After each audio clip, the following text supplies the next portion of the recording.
ఆదిశంకరాచార్య విరచితమైనటువంటి సౌందర్య లహరిలో ఈ రోజు మనం 69వ శ్లోకం చెప్పుకుంటున్నాం.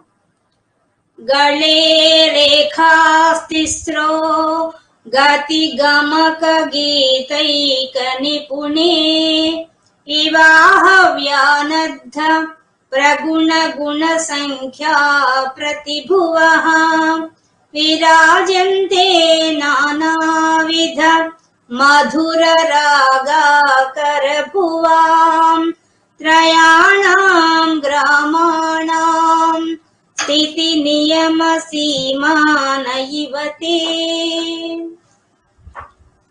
మనకు ఈ శ్లోకంలో ఆదిశంకరాచార్యులు గారు అమ్మవారి యొక్క కంఠస్థానంను ఇంకా వర్ణిస్తున్నారు. కంఠంలో వచ్చి మనకు లలితా శాస్త్రంలో కామేశ బద్ధ మాంగళ్య సూత్ర శోభిత కంధర అనే వాక్యానికి వ్యాఖ్యానం లాగా దీన్ని రచించారు ఆదిశంకరాచార్యులు గారు. అక్కడ మనకేం చెప్పారు, అమ్మవారి యొక్క కంఠంలో అయ్యవారు కట్టిన మంగళసూత్రంతో అమ్మవారి మెడ ప్రకాశిస్తోంది కంఠం అని చెప్పి వర్ణించారు. దాన్నే ఇప్పుడు ఇక్కడ ఇంకొక సాముద్రిక శాస్త్రం ప్రకారంగా ఉండే విషయాన్ని కూడా ప్రస్తావిస్తున్నారు ఆదిశంకరాచార్యులు ఈ శ్లోకంలో. సాముద్రిక శాస్త్రం ప్రకారంగా మన యొక్క నుదుటి మీద 3 గీతలు, మన కంఠం నందు 3 గీతలు, మన నడుము దగ్గర 3 గీతలు ఉంటే సాముద్రిక శాస్త్రం ప్రకారంగా చాలా గొప్పవాళ్ళు అవుతారని అంటారు. అంటే ముఖము నుదురు మీద గాని 3 గీతలు ఉంటే వాళ్ళు సాహిత్యంలో గొప్పవాళ్ళు అవుతారని, కంఠంలో ఉంటే 3 గీతలు వాళ్ళు సంగీతంలో గొప్పవాళ్ళు అవుతారని, మన నడుము దగ్గర 3 గీతలు ఉంటే వాళ్ళు గొప్ప అందగాళ్ళు అవుతారని, మగవాళ్ళు గాని ఆడవాళ్ళు గాని ఇద్దరిని కూడా అని చెప్తూ ఉంటారు. ఆ విషయాన్ని తీసుకొని ఈయన చూడండి, దీంట్లో సంగీతం గురించి చెప్పాడు, సాముద్రిక శాస్త్రం చెప్పాడు, మళ్ళీ మన ఆచారం చెప్పాడు. అన్ని విషయాలు ఆయనకి ఎన్ని విషయాలు తెలుసు చూడండి. మన ప్రకృతిలో ఉండే ఎన్ని శాస్త్రాల్లో ఉండే అన్ని సారాంశాలు తీసుకొచ్చేసి ఈ శ్లోకాల్లో మనకు తెలియజేస్తున్నారు ఆదిశంకరాచార్యులు గారు. చూడండి, మొదటి పదం గళే. అమ్మా నీ యొక్క కంఠంలో రేఖ, రేఖ అంటే 3 గీతలు, త్రిస్రో మూడైన గీతలు. ఆ గీతలు ఎలా ఉన్నాయట, గతి గమక గీతైక నిపుణే. అమ్మా నీకు దేంట్లో నైపుణ్యం ఉందంటే, ఎంత గొప్పదానివంటే గతి, ఆ సంగీతంలో ఉండే గతికి, గమకానికి, గీతానికి, ఈ 3ఇంట్లో కూడా నీకు నైపుణ్యం ఉంది తల్లి. సంగీతం ప్రకారంగా చెప్తున్నాడు ఆయన. గతి అంటే పద్ధతి, సంగీతంలో ఉండే రాగాలను ఎలా పలకాలో దానికి ఉండే పద్ధతిని గతి అంటారు. గమకం అంటే ఆ సంగీతంలో ఉండే కంపన శక్తి, ఆ వైబ్రేషన్, దాని గురించి చెప్తారు. ఇంకా గీతం, గీతం అంటే సాహిత్యం, ఆ పాట ఎలా రచించారో దాని ఎలా ఉంది అని చెప్పడానికి దాన్ని మాతువు ధాతువు అంటారు. ఆ రకంగా చెప్పడం. గతి కూడా మార్గదేశి అని చెప్తారు. ఆ విధంగా రచించేదాన్ని ఆ సంగీతంలోని గొప్పతనం అది. ఆ సంగీతం ఎవరికైతే తెలుసు దాంట్లో అమ్మవారు నైపుణ్యం కలిగి ఉన్నారట. అంటే అమ్మవారిలోంచే సంగీతం వచ్చింది. అసలు సంగీతం రావడానికి ఆమె కదా, అసలు ఆమెలోంచి సరస్వతీదేవి పుట్టింది, ఆమెలోంచే వచ్చింది సంగీతం. కాబట్టి ఆ సంగీత శాస్త్రంలో ఉన్న పూర్తి విషయాలన్నింటిలో కూడా నైపుణ్యం కలుగుతారు తల్లి బొమ్మ నీవు. దానికి చెప్పడానిక అన్నట్టుగా నీ కంఠం మీద 3 రేఖలు ఉన్నాయి అని వర్ణిస్తున్నాడు. అంటే ఆ 3 రేఖల గురించి వర్ణిస్తున్నాడు. అమ్మవారి యొక్క 3 గీతలు, కంఠం మీద 3 గీతలు ఎలా ఉన్నాయట, ఆ గతి, గమకం, గీతం, ఆ 3 ఉన్నాయా, అంటూ నైపుణ్యం ఉందా అని చెప్పడానిగా అన్నట్టుగా అమ్మా నీ కంఠం మీద 3 గీతలు ఉన్నాయి అని వర్ణిస్తున్నారు. ఇంకా వివాహ వ్యానద్ధ, అమ్మా వివాహ సమయంలో, మీ కళ్యాణ సమయంలో వ్యానద్ధ నీకు మంగళసూత్రం కట్టబడింది. అది ఎలా ఉంది, ప్రగుణ గుణ. ప్రగుణ అంటే అనేకమైన పోగులతో, గుణ మళ్ళీ దారాలతో, సంఖ్య, ఏ సంఖ్య, ఆ 3 సంఖ్య.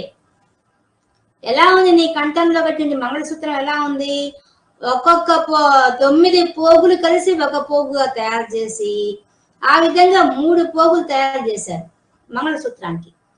అది ఎలా ఉంది, 3 9 27 పోగులు, 27 గుణ సంఖ్య, 27 పోగులతో కలిసిన ఒకే ఒక తాడుగా పేరినటువంటి ఆ మంగళసూత్రము నువ్వు ధరించి ఉన్నావు. అది ఎలా ఉంది, ఆ ముప్పేటలుగా ఉన్న అది ఆ ముప్పేటల చిహ్నమా అన్నట్టుగా, ప్రతినిధిగా అన్నట్టుగా నీ 3 గీతలు ఉన్నాయమ్మా అని చెప్పేస్తాడు. ఆ 3 పేటలుగా ఉండే దాని ప్రకారంగా మనకు తిరుపతిలో అలివేలు మంగమ్మ యొక్క మంగళసూత్రం చూసి తెలుస్తుంది. ఆ ముప్పేటలుగా ఉండేది కనిపిస్తుంది. ముప్పేటలు బాగా తిప్పి పెట్టినట్టుగా, పులి పెట్టినట్టుగా కనిపిస్తుంది.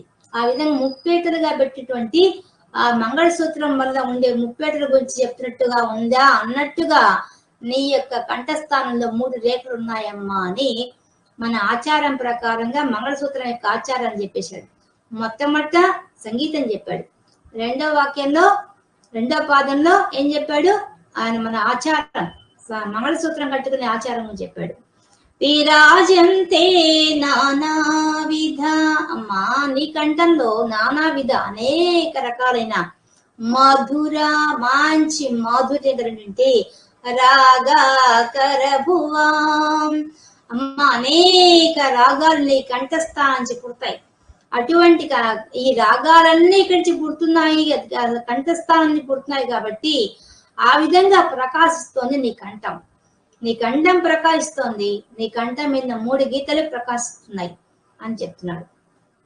ఇంకా త్రయాణం గ్రామాణం, త్రయాణం 3 గ్రామాణం, గ్రామ్యములు అనేది ఒక పద్ధతి సంగీతంలో ఉంది.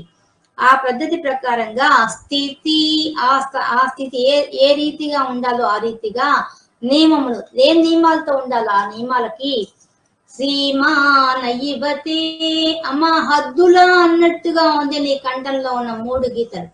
3 గీతలు ఎలా ఉన్నాయి, ఆ గ్రామ్యం, షడ్జమం, మధ్యమం, గాంధారం అనే 3 రకాలుగా ఉంటుంది ఆ సంగీతంలో పద్ధతి. ఆ 3 రాగాలకు ఆ అనువుగా 3 గీతలు గీయబడ్డాయా, అది కూడా ఆ 3 రాగాలు ఒకదాంతో కలవకుండా విడివిడిగా ఉండే 3 గీతలుగా ఉండి హద్దులా, ఆ సంగీతానికి హద్దుగా ఉందా, ఆ రాగాలకు హద్దుగా ఉందా అని చెప్పడానిక అన్నట్టుగా నీ కంఠం మీద 3 గీతలు ఉన్నాయమ్మా అని ఒక్కొక్క పాదంలో ఒక్కొక్క విషయాన్ని చెప్పేశారు ఆదిశంకరాచార్యులు. అంటే మన చేత కంఠాన్ని ధ్యానం చేయించారు. ఇప్పుడు దాకా మనం ఎక్కడున్నాం, ఆ కంఠం మీద 3 రేఖలను చూస్తున్నాం. ఏం చూపిస్తాడు, సంగీతానికి మొదటి పాదాన్ని, చివరి పాదం, మూడో పాదం, 3 పాదాలు సంగీతం గురించి చెప్పాడు. రెండో పాదం మాత్రం ఆచారం గురించి, మన మంగళసూత్రం యొక్క ఆచారం గురించి తెలియజేశారు ఆదిశంకరాచార్యులు. ఈ విధంగా ఈ 4 పాదాల్లో సంగీత శాస్త్రాన్ని ఎందుకు చెప్తున్నాడు, సంగీత శాస్త్రం అంతేగా అంటే ఈ కంఠం స్థానం నుంచే కదా మనకు వాక్ వస్తుంది.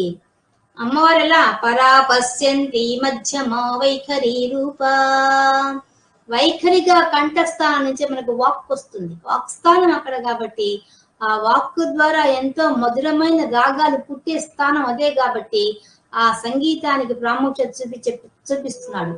అలా చెప్పడం వల్ల ఆ కంఠంలో ఉన్న 3 రేఖలను మన చేత ధ్యానం చేయించేశాడు. ఈ విధంగా ఆమె యొక్క మంగళసూత్రాన్ని చూపించేశాడు. ఒకేసారి ఆమె కంఠస్థానంలో ఉన్నటువంటి ఆ 3 రేఖలను కూడా దర్శింపజేశాడు ఆదిశంకరాచార్యులు దీని ద్వారా.